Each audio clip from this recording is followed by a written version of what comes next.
Okay, so additional notes to myself. As for the bolts that hold on the transmission, I believe I didn't record that. So there's two bolts that hold the transmission cooler lines. Then there's one bolt right here, next to the starter. And then there's one bolt kind of underneath the transmission right here. It's like right underneath the oil pan. It's like right around here.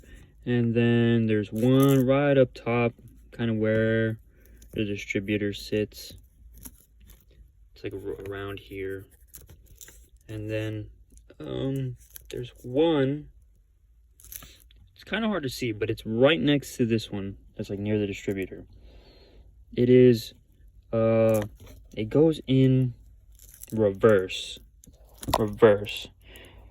because conventionally, at least the way I saw it, I could see the heads of each on all these bolts except that one. That one went in the other way. So instead of, you know, where the bolt was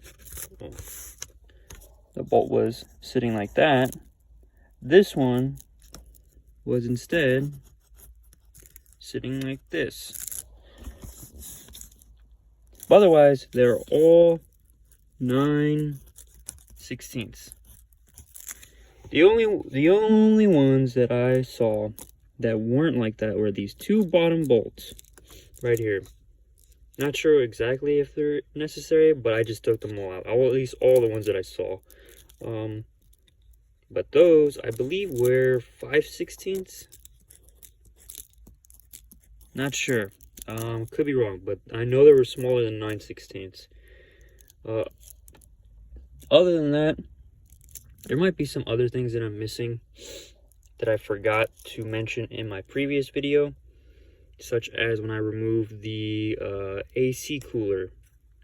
For that, there was just two bolts on either side, right next to where the radiator bolts were. They're fairly easy to get to, and I just used an adjustable wrench to crack all the big nuts on either side of it.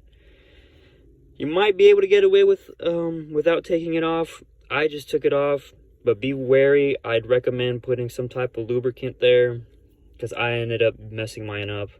I'll next time I see my car, so there's a reason why I'm not showing it, because I'm not in that car, and it's in my dad's shop.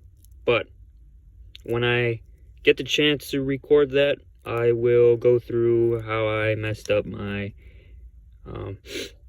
AC cooler lines and stuff like that. But otherwise, just be very careful. You know, there's the two little nuts that go right there. They're a pain in the ass to get out. I don't know, whatever you can to lubricate them and get them to break loose, do what you can. But I would suggest just taking your time with that and being careful. I rushed through it and ended up breaking it. But other than that, I think that's everything that I didn't mention when I was removing the engine. There might be some other things that I forgot. If I remember, I'll make sure to make a video and post that. But just to recap, there's just all these little bolts that go around it, the engine. They're all 9/16. Only ones that are different are these two bottom bolts. They're 5/16, possibly. Like I said, I can't remember exactly off the top of my head. And there's one right next to the one that sits to the distributor that just goes in the other way. They're all fairly easy to get to. Doesn't take much. Just a simple ratchet, wrench, whatever you have, will easily get to them. Otherwise, I think that's it. Like I said, if anything comes to mind, I'll make sure I'll make another video about it, and I'll write it down, or hopefully next Sunday I get the chance to actually see the engine, and I'll pull it and I'll see what I missed, and I'll make sure to point them out.